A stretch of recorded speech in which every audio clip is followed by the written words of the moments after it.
Millions of homeowners turn to Walmart to try to hang on to the house. All right, folks, welcome to the channel. Always an honor and a privilege to be with you. I hope you're all doing great. Buckle up and strap in. I got a hard-hitting pull-no punches, no sugarcoating it, no rainbows or sunshine. I'm just going to give it to you and give it to you straight. And friends, we've got a good one to unpackage today.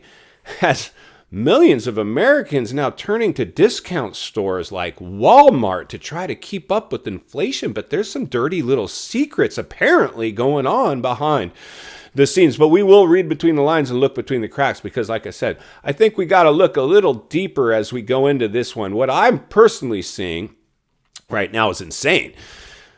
The scary part about this one, the reports have it that white-collar wage earners are now headed into Walmart and buying hamburger instead of steak to try to save money. And we've talked about this. Even if you're financially fit in a recession, just whispers of a recession, much less an actual recession, what do people do? They recess. It's herd mentality, reverse FOMO, fear and panic, mainstream media moving these markets. It's all happening now. It's now like a wildfire. It's just going to spread. Contagion is going to move these markets. It's all our digital diet today being so heavy.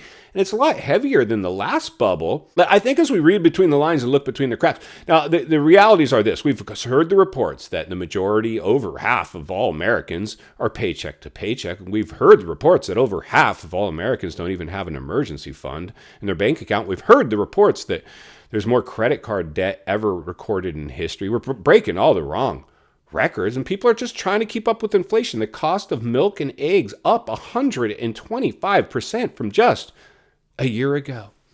People are eating garbage, really, to try to keep up, to hang on to the house is what I'm seeing. Because you see, what I'm hearing the reports are that if white-collar wage earners, which are in fact the people who buy houses, blue-collar wage earners rent houses, white-collar wage earners buy houses. That's the way it's always been.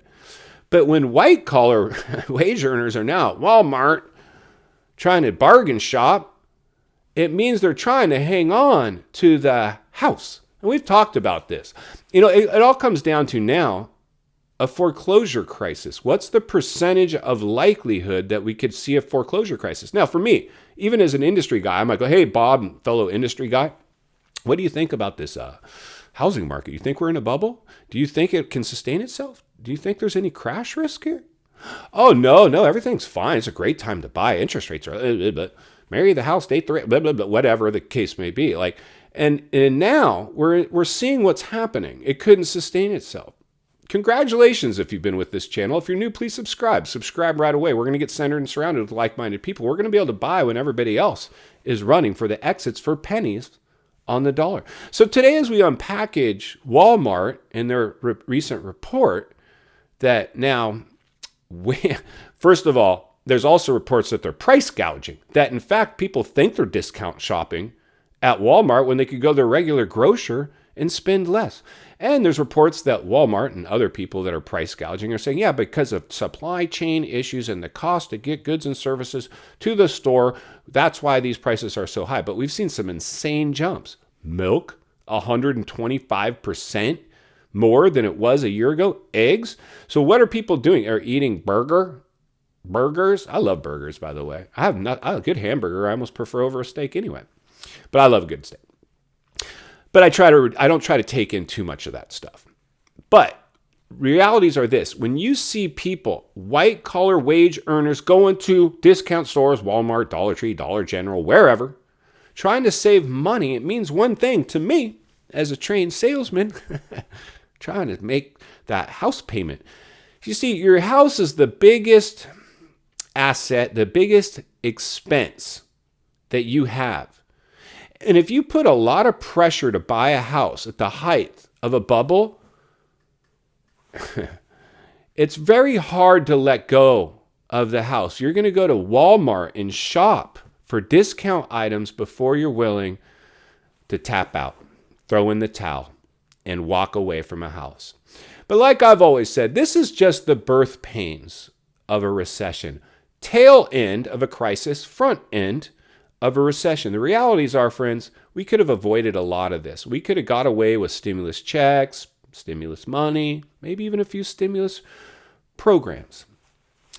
But when you did a stimulus measure that deemed realtors, essential workers in a health crisis, locked people at home with limited inventory and dropped rates and put that type of pressure on the biggest asset class in the world. I almost feel like it was orchestrated. Like, who didn't know that was going to have blowback? And here's the bigger one. That's big, right? It's pretty big. Here's the bigger one. You didn't stop it. You let it go. You kicked the can down the road. So now we have inflation so entrenched that even raising interest rates to the rate of inflation, which historically is one way you can maybe fight inflation, we don't know if it's going to work because we overstimulated it at the levels we did and let it go for as long as we did. Inflation could, in fact, be here to stay.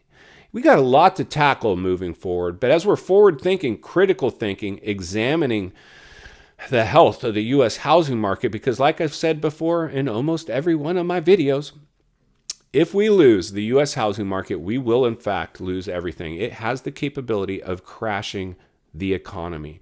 We're now flatlining at best. Declines are being recorded all over the nation and at the front end of a recession.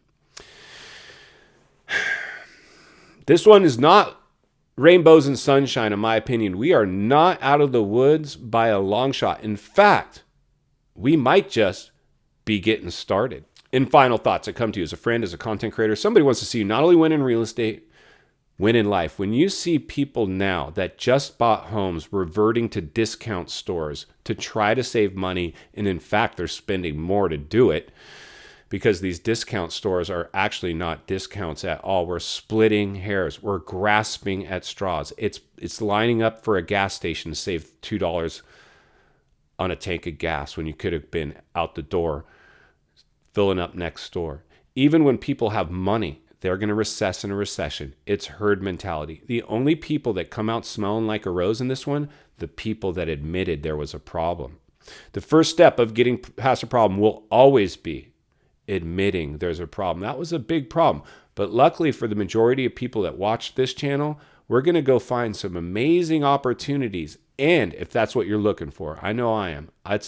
I'm not excited to go out and buy distressed properties, but I know if they present themselves, I'll be doing it because I saw this one coming. I was mentally, physically, and hopefully spiritually prepared to handle this one as it plays out. I know many of you are too. Like I've always said, this is the real estate channel, but we all know this is much bigger than real estate. But having our head on straight is going to allow us to operate more efficiently within a downturn, which have always come throughout history. Historically, anytime the real estate market has exhibited bubble behavior, they've crashed 100% of the time. So I'd be very careful about who you listen to if they're saying zero crash risk. There's always crash risk. It now becomes the percentage of likelihood. I'm going to continue to examine it and bring it here to you guys every step of the way because it's not only what we need, it's in fact what we deserve. If you appreciate the content, I want to humbly ask you to give the video a like, subscribe to the channel, leave a comment below. I would love to hear from you. Social media links in the description of this video if you'd like to contact me there, along with links to channels I've appeared on I think you might enjoy.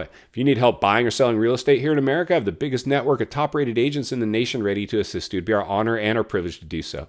If you're watching from your television set today and you enjoyed this video, I know you're going to enjoy the next video, and there's an easy subscribe icon for your convenience. As always, thank you for your time. Please go make it count today.